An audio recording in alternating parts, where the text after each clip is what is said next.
There are men who spend their whole lives trying to arrive on time. On time for work. On time for prayer. On time for births, weddings, funerals. On time for the things ordinary life teaches a man to value, because ordinary life still believes time is something that can be respected and in return might show you a little mercy. War cures a man of that belief. War teaches something harsher. That being on time is sometimes not enough. That being early can still become late if steel, weather, distance, static, or a single wrong delay decides to stand between a message and the people who needed it. That a few minutes, mere minutes, so small on a clock that polite society barely notices them, can become the difference between a village still having suns and a village receiving telegrams. I learned that in a room full of wires. That is what surprises people when they hear my story, the little of it I have ever allowed them to hear. They expect trenches, mud, guns, blood on the hands, the direct violence of battlefield memory. And yes, all of that belongs to war. But not every wound is made by pulling a trigger. Not every guilt is earned close enough to smell the man you failed. Some of us sat in signal rooms. Some of us listened. Some of us transmitted. Some of us waited for voices, code, fragments, coordinates, confirmations, warnings.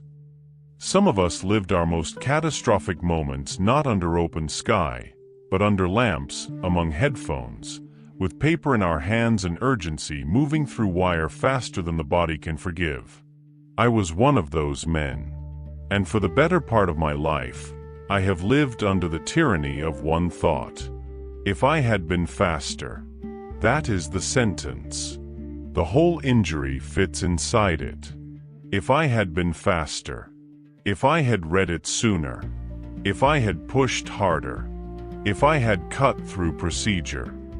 If I had ignored one order and obeyed another.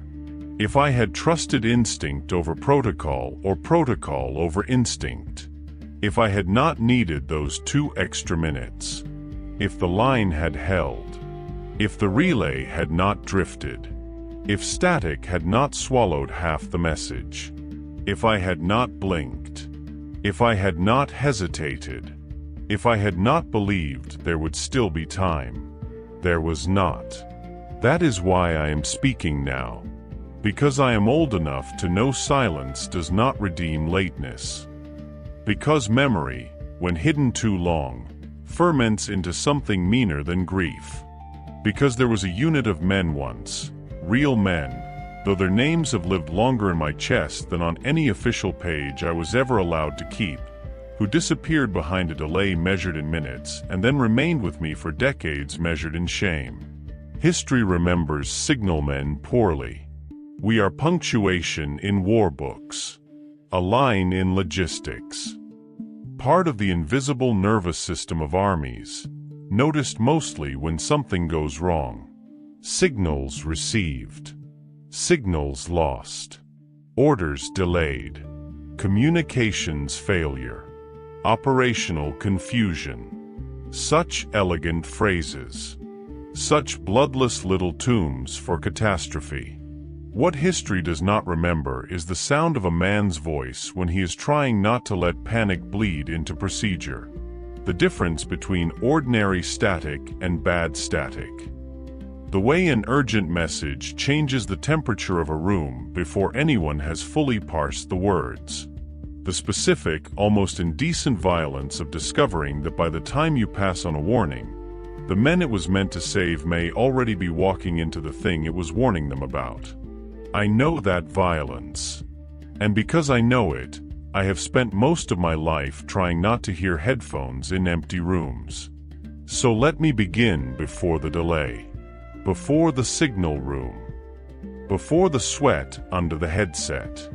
Before the message that arrived torn by static and timing and carried enough death in it to age me permanently. Before a few minutes became an entire private afterlife. Let me begin when wire still sounded clean. I was not born for war. That statement sounds simple. It is not. Because no one is, of course. And yet young men spend centuries pretending some are. I was born for order. That is closer to the truth. Not because my life was especially orderly. No family ever sees itself that way from the inside. But I was a boy drawn to systems. Patterns. Clarity. Things that connected to other things in ways that could be mapped, traced, understood. My father was a postal clerk for most of his working life, though in our town people still spoke of him as if he held some lower priesthood of paper. He knew addresses the way some men know scripture. He believed a misdirected letter was not a small inconvenience but a moral failure of attention. Names mattered. Destinations mattered. Accuracy was respect. My mother was quieter. Not timid. Exakt. She had a habit of folding even rough things carefully. Work shirts. Receipts. Old notes. As if care itself could improve the nature of whatever had been handled. That was the house I came from. Not grand. Not poor enough to become myth. A house of ordinary discipline, ordinary affection, ordinary disappointments. The sort of place where supper was expected at a time, shoes went where shoes belonged, and a person's usefulness was measured not in speech but in reliability. I was good with details early. I noticed things, remembered things, liked clocks, maps, timetables, route numbers, station names. I liked the fact that messages moved through systems whether the people sending them were noble or not. A train left because it was meant to leave. A telegram arrived because someone had set in motion the right sequence of hands and machines and judgment. The world, in those years, still seemed as though it might reward attention. Then war came and proved that attention is necessary but not sovereign. I was not the sort of young man people picture first when they think of military service. Not broad-shouldered. Not especially athletic. Not the kind of fellow people assumed would come into his own carrying a rifle across a field. But war has room for every temperament. It is one of the things that makes it so grotesquely efficient. It will take the farmer for the mud, the mechanic for the engine, the sharp-eyed boy for artillery tables, the quiet one for radios, codes, switches, and the thin electrified space between men and disaster. That was where I went. Signals, communications, transmission, receipt, verification, relay. Words that sound sterile now. Words that did not feel sterile then. Not once you understood what rode inside them. At first I was proud of being assigned there. I admit that now because lies told to flatter later wisdom are still lies. I was proud. It seemed intelligent, precise, important in a less theatrical way than infantry service perhaps, but important all the same. The nervous system of war. The men who made movement meaningful. The invisible architecture beneath orders. I thought I would be useful there. And I was. That is part of the punishment. If I had been incompetent from the start, perhaps the later failure would fit a cleaner moral shape. But I was good at the work. Good with headsets. Good with routing, notation, call signs, pattern recognition. Good at hearing urgency before it announced itself in content. Good at distinguishing the ordinary human sloppiness of transmission from the kind of distortion that means something has gone wrong farther down the line. There is a kind of intimacy in signal work people do not talk about. You hear men you may never meet. Their breathing, their anger, their exhaustion. The strain in a voice trying to remain procedural while surrounded by fear. You know who is disciplined by the shape of their sentence, who is frightened by the speed, who is close to breaking by the spaces between words. You become familiar with voices before you ever see faces. Sometimes you never see the faces at all. And yet those voices can live with you longer than your own reflection. Training taught us the machine and then taught us the fragility around the machine. Frequencies, routing, code discipline, authentication, equipment handling, redundancy. What to do if the line goes dead? What to do if messages overlap? What to do if there is interference? What to do if a relay station is hit? What to do if the man on the other end speaks too fast, too broken, too late? All war training is an education in failure delivered in optimistic language. What to do if? What to do when? How to recover? How to proceed? As if the existence of procedure is proof against tragedy. I learned quickly. And because war cannot resist assigning irony where it will do the deepest private damage, I also grew to enjoy parts of the work. There is satisfaction in competence, even in war. The clean transfer of an urgent message, the right notation at the right time, the calm in a room where every person knows his role and performs it under pressure. The strange, temporary holiness of communication functioning in a world built so expertly for disruption. I made friends there, of course. War manufactures fast intimacy wherever men are trapped long enough in shared necessity. The signal section had all types. Murray, who never stopped chewing and somehow remained thin as wire. Devlin, who distrusted every officer equally and therefore may have been the wisest of us. Cole, whose handwriting stayed beautiful under any degree of pressure and who once said he considered legibility a form of patriotism. Men like that. The kinds of men history dissolves first because they do not fit easy portraits. And there was Peter Walsh. Pete. He is not the one whose unit was lost, but he belongs to this story because the room itself had a soul, and part of its soul was his. Pete came from Chicago and spoke as if every sentence had been slightly rushed from birth. He was funny without trying and cruel only when tired enough to become honest. He had a wife back home, newly married, and a habit of rereading her letters until the folds softened like cloth. He did not romanticize the work, which endeared him to me at once. Everybody thinks they're the center of war, he said once over weak tea. Infantry thinks without them nobody wins. Artillery thinks without them nobody breaks. Pilots think without them nobody scares properly. And us? I asked. He shrugged. We think if everyone would just speak clearly and on time, maybe fewer idiots would die. That was signal humor. A little bitter. A little proud. More frightened than it admitted. Pete and I became close because we trusted one another's judgment. That matters more in communications than affection alone.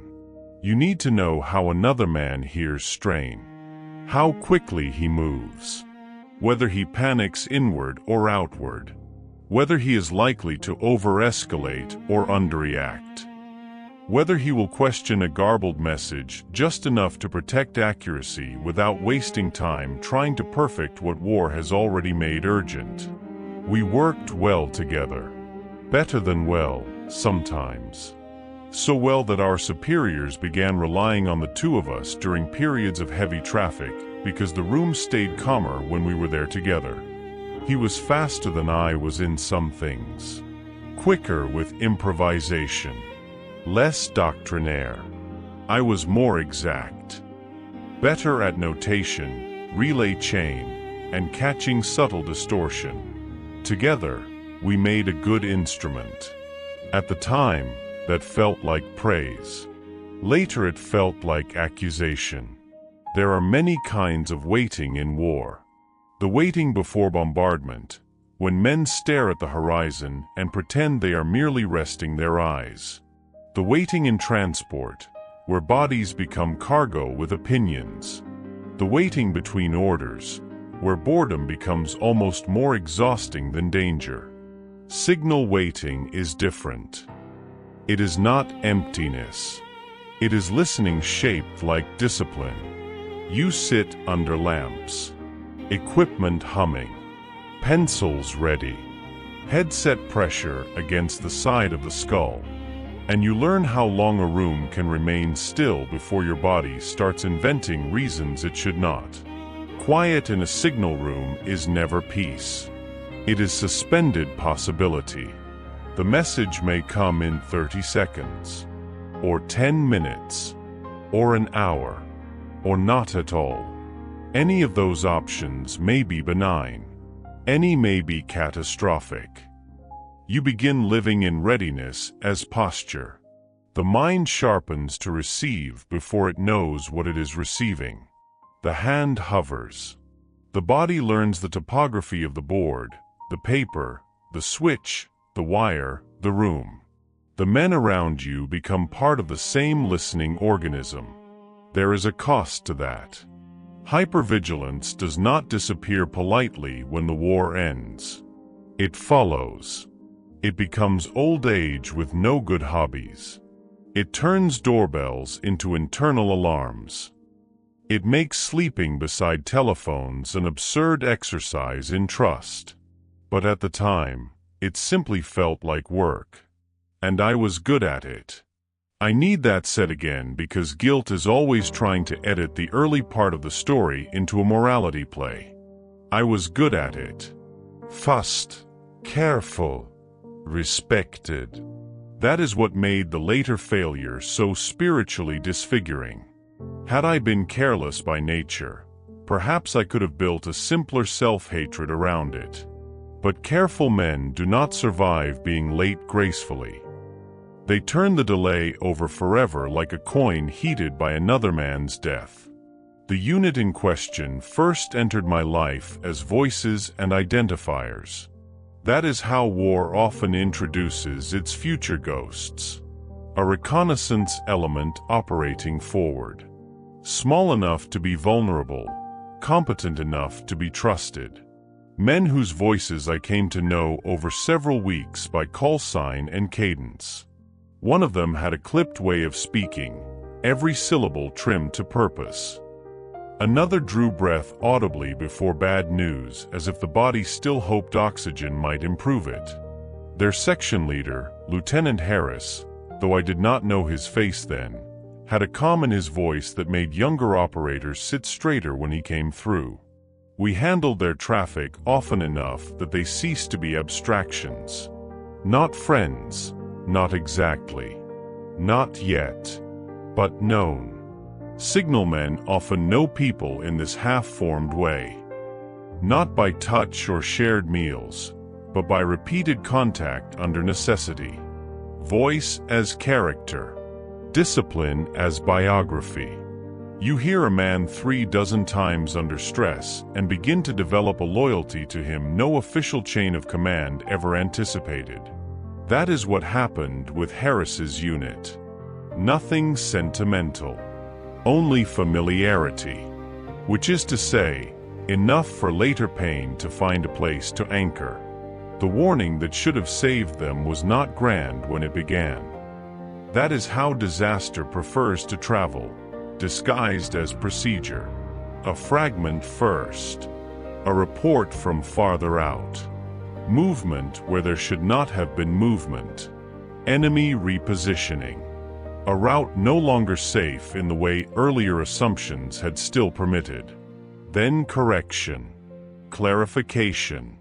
Confirmation attempt. Transmission issues. Conflicting entries. A relay station under pressure. Two messages arriving nearly together. Static. Static again. If you are looking for one pure villain in this story, you will be disappointed. There wasn't one. Not one. That is why this wound lasted. If some single fool had dropped the chain cleanly, perhaps I could hate him and be done. If one officer had blundered spectacularly, perhaps history could assign its usual theatrical blame and the rest of us might sleep under that arrangement. But the truth was more warlike. A sequence. A cluster. A chain of tiny frictions and one human decision too many made under incomplete certainty. It was a heavy period in the room already. Traffic up. Interference worsening. The kind of day where every operator feels half a second behind his own hands. Pete was with me. Murray too, on adjacent work. The lamps had that tired yellow look artificial light gets when men beneath it have been trying too long not to make mistakes. The first version of the message came in broken.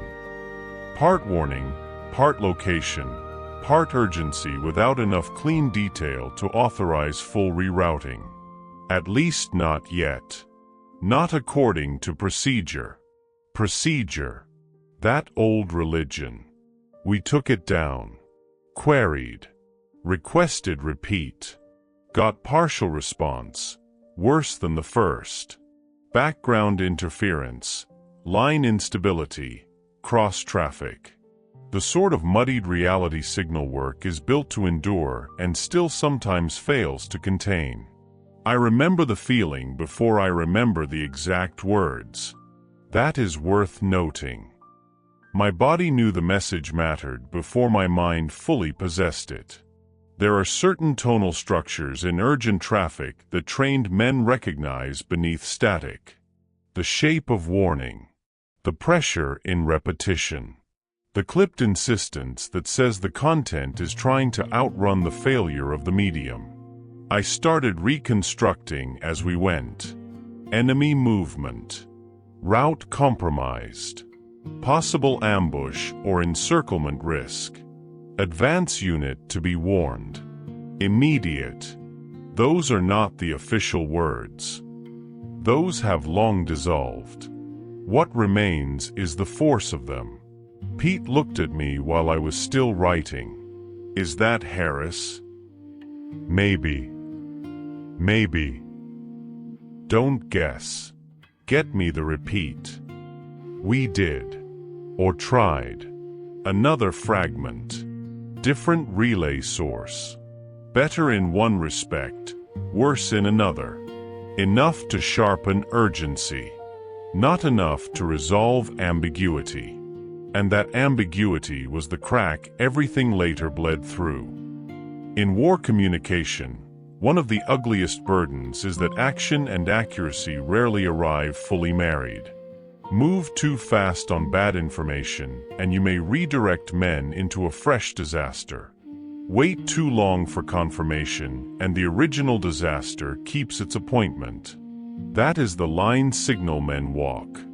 And I walked it that day with exactly the confidence of a man who had walked it well enough before to think he understood its edges. I argued for immediate forward warning. Not full rerouting yet, but warning, yes. At least enough to alert Harris's unit that the map of safety was changing beneath them. An officer wanted confirmation. Of course he did. He was not wrong in the abstract. War is full of false alarms, misreports, panic distorted into certainty by distance and fear. I pushed back. Again, not dramatically.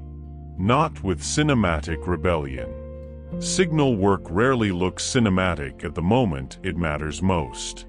It looks like paper and sweat and restrained insistence. We may not get a cleaner repeat in time, I said. We need certainty. We need speed. We need both. That is war in miniature.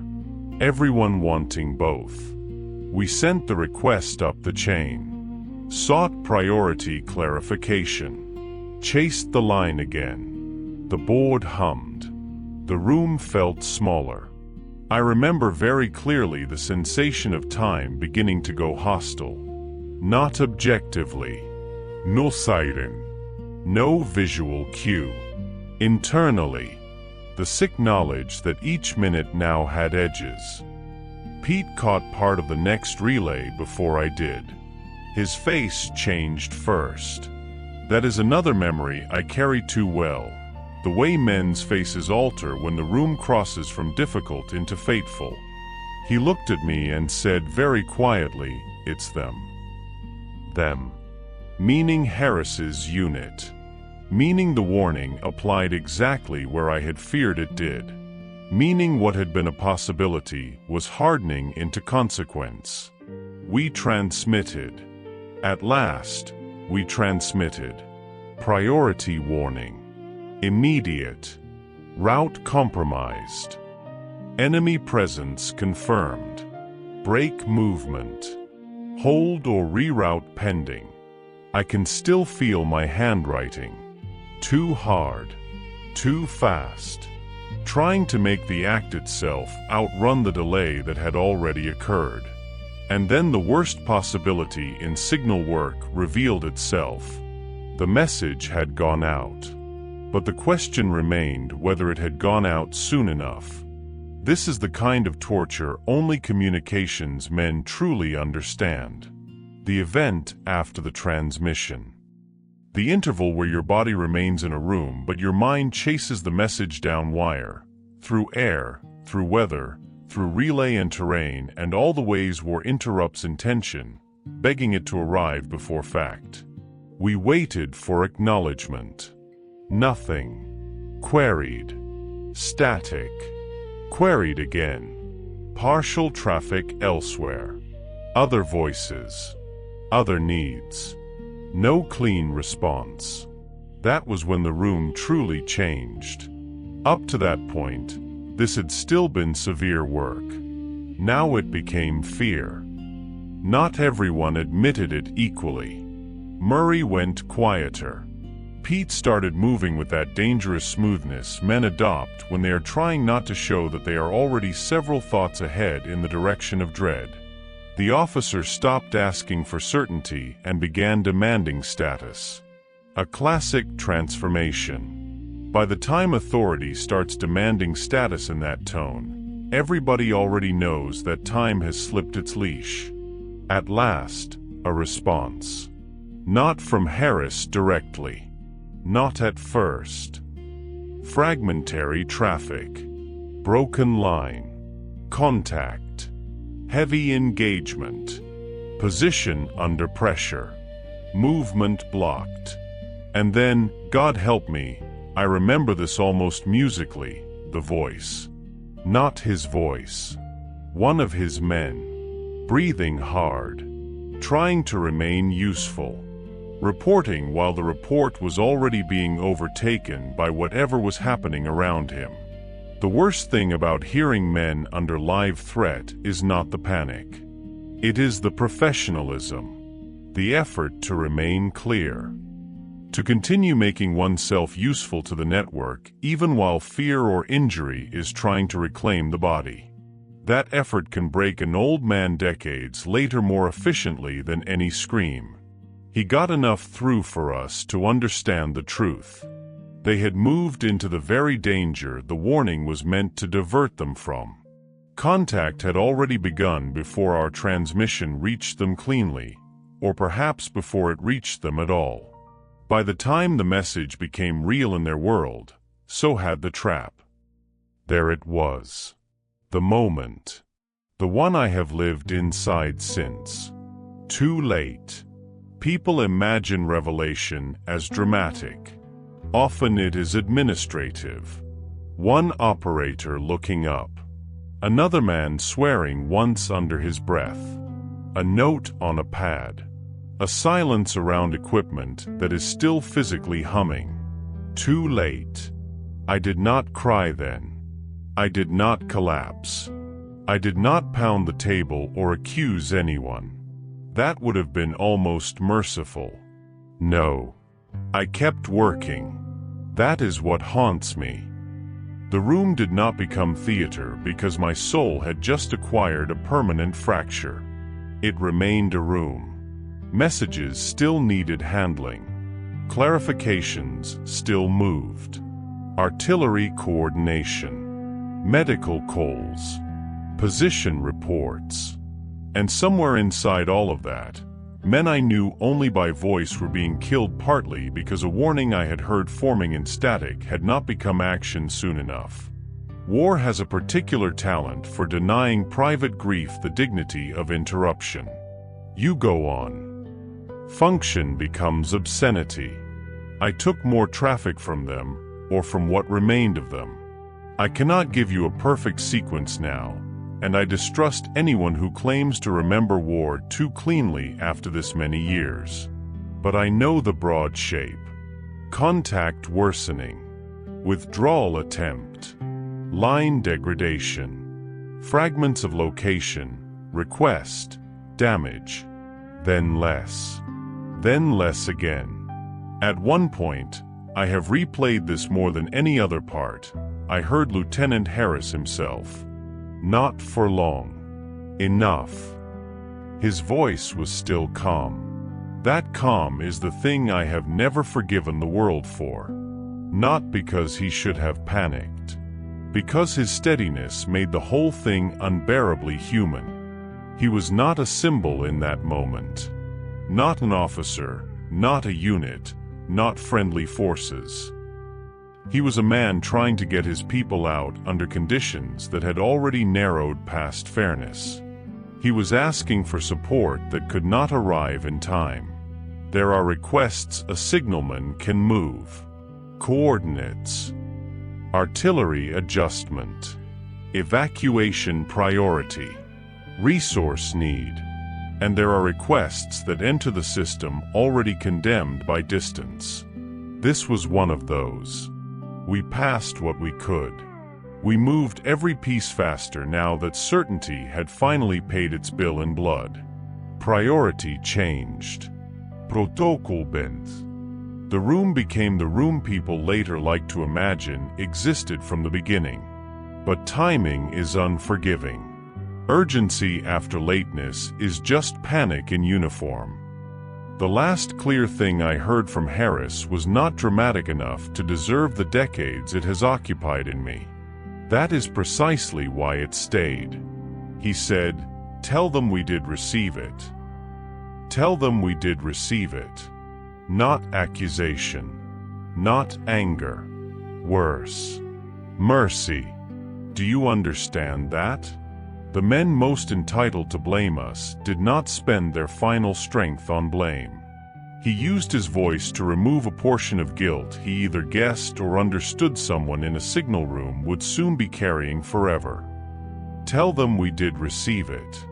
Meaning, the message arrived. Meaning, the system was not entirely broken. Meaning, someone should know the warning was not swallowed whole. Meaning also, though no one wrote it officially, that it did not matter enough. It came. They heard. And still, too late. That is the sentence that built my life afterward. The line went bad soon after. Broken traffic. Static. Interruption. Other units. Then silence where that thread had been. People think silence is peaceful because they meet it in churches and snowfall and sleeping houses.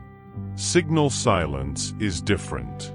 Signal silence after live traffic is a wound. You wait. You query. You call again. You search alternate paths, alternate relays, alternate possibilities. You tell yourself there may be dead equipment, disrupted line, terrain interference, operational movement, any number of non-fatal explanations. And while you do, another part of you knows. The room knew before the paperwork did. We all knew. Not the exact casualty count. Not the exact geography of loss. But enough. Enough. The rest of the day exists in me only as aftershock. I carried on. Again, that is the unforgivable miracle. I carried on. Messages. Notation. Hands still useful. Voice still controlled. Inside, something had split down the seam between precision and morality. Because what is a signalman if his finest qualities, care, confirmation, discipline, respect for chain, become the very architecture through which delay enters catastrophe?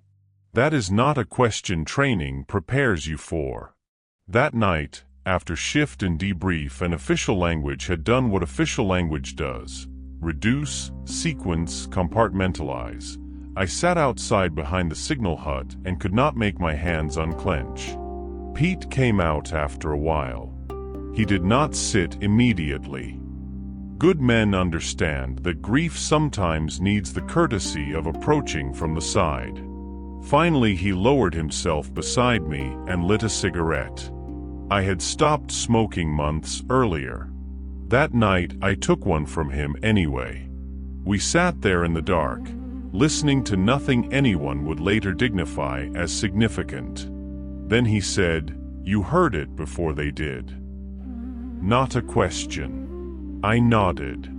He did not say it wasn't my fault. That is one of the reasons I remained loyal to him all my life. Cheap absolution is a form of disrespect. Instead, he said, it shouldn't take that long. Meaning confirmation. Chain. Procedure. The system. I said it did. He exhaled. Yes. And after a long time, it could have been me at the board. That was his attempt at mercy. A decent attempt. An honest one. It failed completely. Because guilt is not interested in redistribution. It is territorial. No, I thought. It was me. I heard it. I argued. I waited. I pushed again. I transmitted. And the difference between all those verbs and saving them was measured in minutes. You cannot tell a young man in that condition anything useful about systems. He does not want systems. He wants a singular moral lever he might have pulled harder.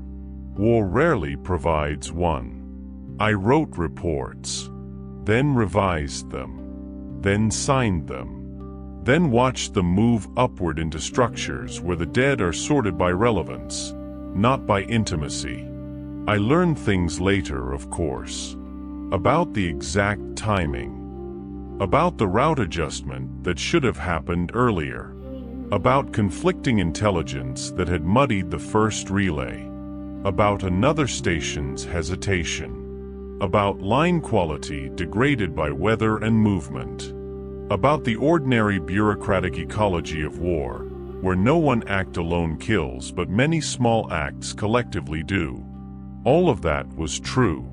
All of it mattered. None of it helped. Because guilt is often less interested in truth than in possession. It asks not what happened, but what part of what happened can be converted into a private permanent sentence. Mine was timing. Too late. I served on after that. What else was I meant to do?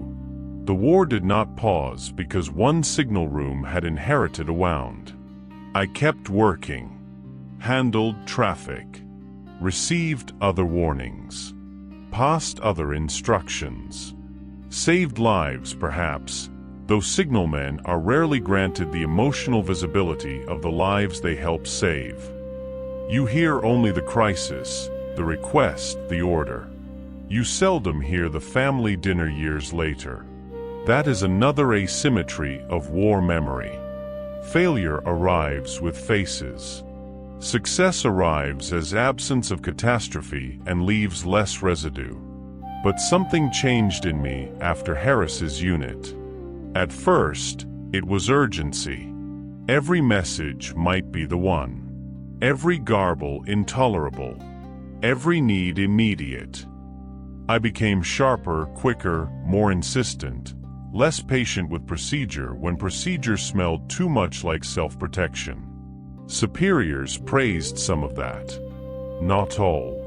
War admires initiative, just until initiative embarrasses hierarchy. Then came the less admirable changes. Startle. Insomnia. Rage at avoidable delay in any form. An inability to bear being made to wait for trivial things because waiting itself had become morally charged. A late train could spoil my whole day. A misplaced form. A doctor who arrived 10 minutes behind schedule. A dinner beginning after the appointed hour. Petty things. Ridiculous, if seen from the outside. But trauma does not care what outsiders call proportionate. It latches where it was cut. Time had wounded me. Not abstract time. Operational time. Delayed warning time. The specific species of minutes in which men die while systems verify. When the war ended and I came home, people expected relief. And I was relieved. Truly. Anyone who romanticizes the end of war has never stood close enough to hear men trying to keep their voices useful while the world around them collapses. I was relieved. But relief and damage are not opposites. They often arrive hand in hand. I returned to a country determined to turn everybody into a simpler story than the one they had actually lived. Veterans came home. Served bravely. Did their part. Built lives. Moved on. That last phrase, moved on, should be prosecuted for fraud. Moved on where? Into what? I found civilian work, eventually, in communications of a humbler sort. Telephone systems. Local exchange. Technical routing. It made sense on paper. The same skills turn toward peace. But peace has sounds too. Ringing. Static. Dropped lines. Voices asking where their message had gone. I could do the work. Well, in fact. Too well. Because the habits war had sharpened remained useful in peace. Fast response. Attention to detail. Refusal to let uncertainty remain unchallenged. My employers liked me. My family, at times, found me difficult. Both judgments were fair. I married a woman with more patience than I had earned. She learned that a man can be gentle and still impossible in very small bureaucratic circumstances. A missed appointment. A delayed call. A letter not forwarded properly. A child late getting home. Other husbands might shrug. My body could not. Delay had become moral to me. Not rationally. Somatically. That is what trauma does when it is not dramatic enough to earn public understanding. It migrates into temperament. People call you particular. Perfectionist. Intense. Unforgiving. Sometimes those words are merely the civilian names for injuries sustained in systems no longer visible. We had children. I loved them in the practical ways many damaged men do. Repairs. Provision. Dependability. Attention. I also frightened them sometimes by overreacting to lateness. If one of them was due at 6 and came at 6:10, my face gave away more than ordinary paternal concern. Not because I believed 10 minutes always meant death. Because one part of me believed 10 minutes was enough to become a life sentence. Children do not understand such arithmetic. Nor should they. I regret the fear they inherited from timings they never saw. I regret, too, how difficult I found it to explain myself. How do you tell a child, I become unreasonable when you're late because once I handled a warning that arrived inside the correct system but outside the useful time? You do not. You apologize badly. You improve unevenly. You remain for years, harder around clocks than love had any right to justify.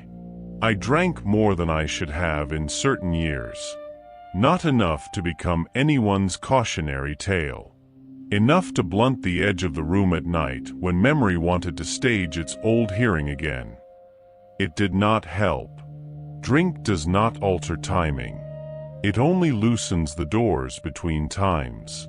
Some nights I heard the headphones in my sleep. Not literal replay always. Dreams are less obedient than recordings. But variations. A message not arriving. A voice under static. A form I cannot find. A relay I keep repeating because the man on the other end is already gone and the system continues demanding clarity anyway. The most humiliating thing is that sometimes the dreams were not even military. Sometimes I dreamed of an ordinary family telephone ringing in an empty house while somewhere far off a son who needed warning was still driving toward a bridge washed out in weather.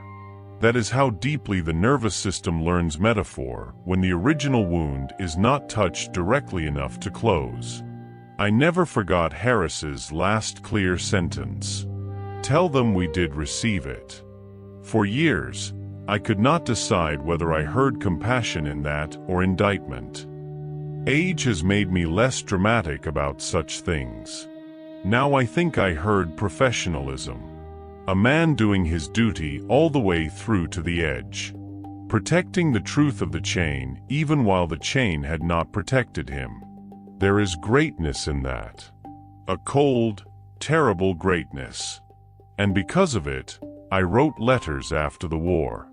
Not only the official report. Not only the file. A private letter, eventually, to Harris's widow. It took me years. Years. Again, delay. There is a joke in that if one were cruel enough. I started the letter many times. Every opening sounded false. How do you tell a woman that her husband's voice remained disciplined while a warning became too late to matter? How do you tell her that some anonymous signalman has spent years hearing in that steadiness a form of moral accusation he cannot bear to put on paper? In the end, I wrote carefully. He was calm. He was trying to get his men out. He remained fully himself to the last transmission. He did receive the warning. I stopped there. I did not write what lived underneath, that my whole life had split around the question of when he received it, and whether my own speed would ever again feel morally adequate in any room. She wrote back. That letter is one of the reasons I am speaking now and not waiting for death to tidy my silences for me. She thanked me. That in itself nearly undid me. She thanked me for remembering not only that he died, but how he sounded. She said she had always feared the war had taken from him whatever made him himself before the end.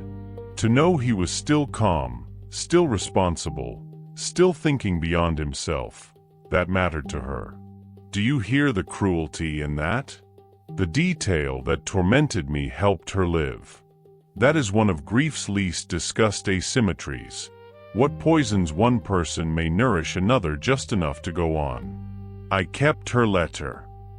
Folded carefully. My mother would have approved of the folding. For decades, it lived in a drawer with other things too charged to discard and too dangerous to revisit often. Papers. A photograph or two. A watch that no longer kept useful time. Receipts from years that now seemed to belong to somebody else.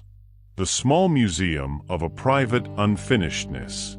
I began recording this because of that drawer. Not just the letter. The accumulation. My wife had died by then. The children were grown. The house had changed its voice after her death in the way houses do. Rooms sound more literal once companionship leaves them. I was sorting because old men eventually understand that if they do not arrange their own ruins, someone else will inherit them without instructions. I found the letter from Harris's widow. Read it again, then again, and I realized something that should not have required a lifetime. I had remembered the lateness more faithfully than the men. Do you understand? I had preserved timing as wound and let the human beings shrink into function around it. Harris's unit. The forward element. The message. The warning. No, they were men. Voices. Specific fear held under discipline. A lieutenant thinking of his people even after the system had already failed them in the only way that mattered. The drawer made me see that. Or perhaps age did. Age, if it gives anything, gives perspective in shapes too humiliating for youth to tolerate. Not absolution. I do not trust absolution, but proportion. I bought the recorder because speech changes memory.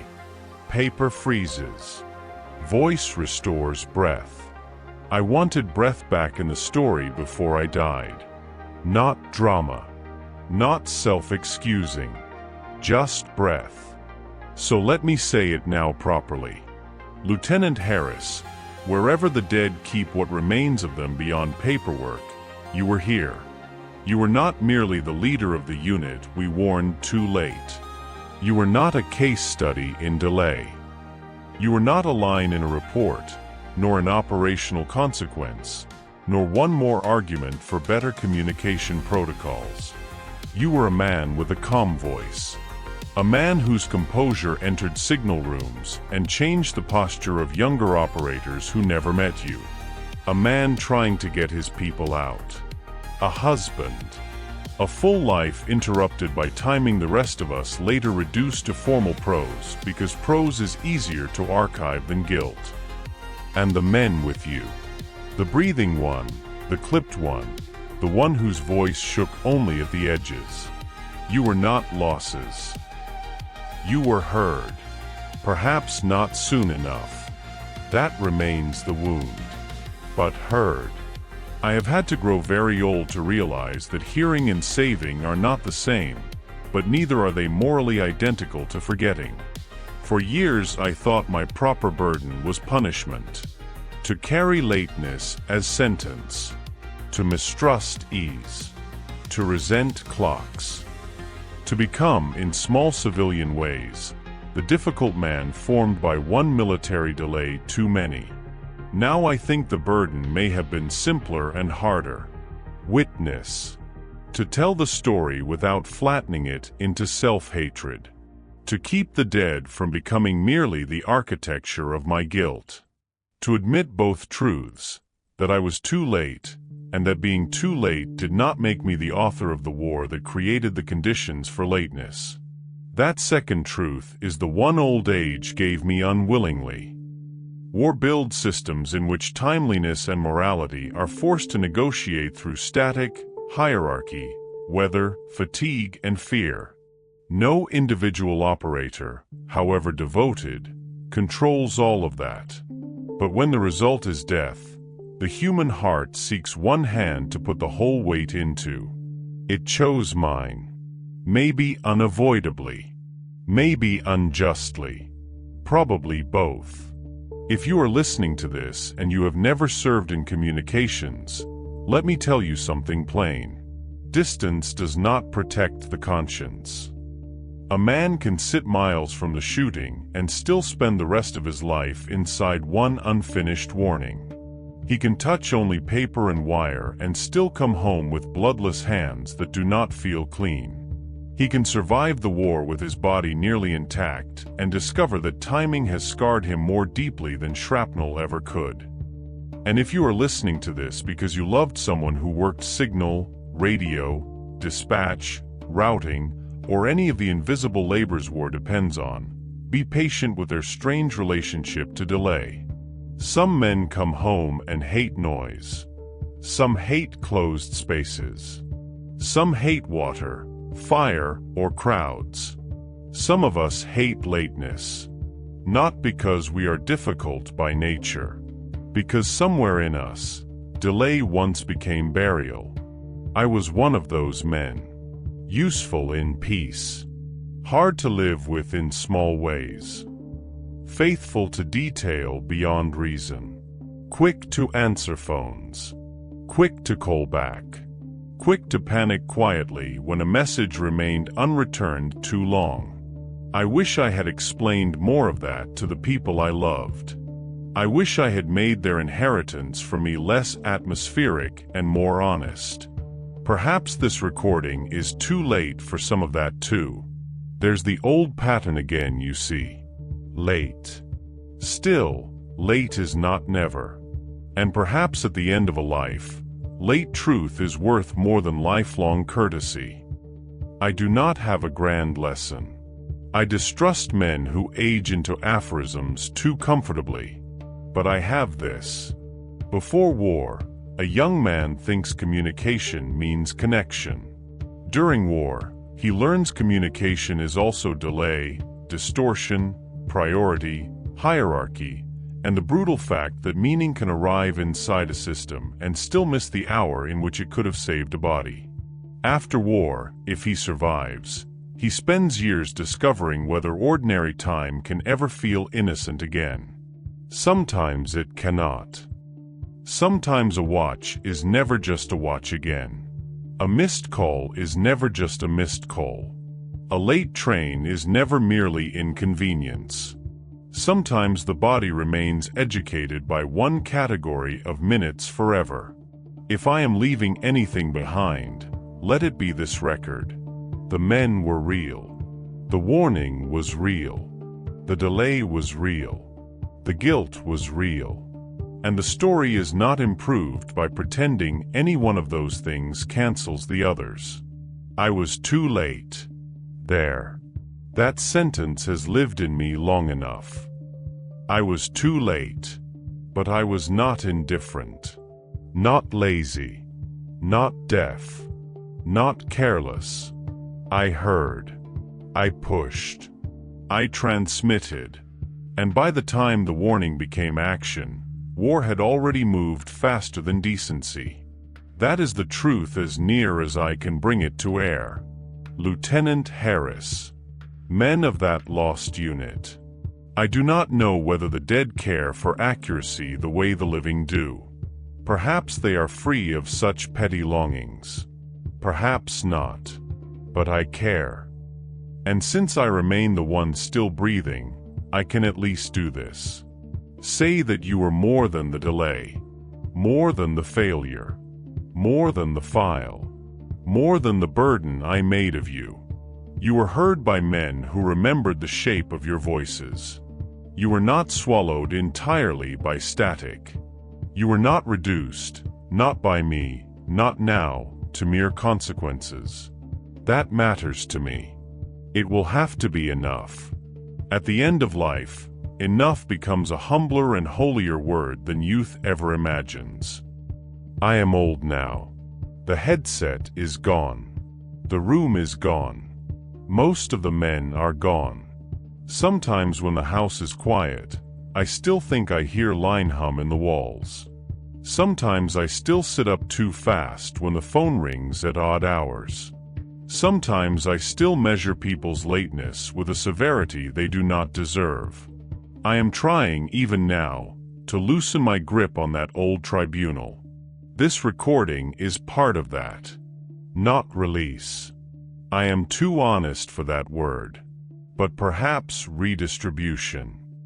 Putting some of the memory back where it belongs. Into history, into witness, into language.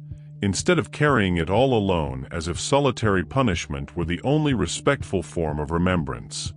If tonight I dream of the signal room again, the lamps, the paper, the static, Pete's face changing before mine, perhaps something will be different.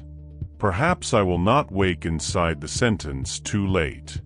Perhaps I will wake remembering that before the delay there were men. And before the guilt there was care. And before the silence there were voices still trying, against all the old machinery of war, to reach one another in time. That is where I would like to leave them. Not in the static. Still reaching. Still heard.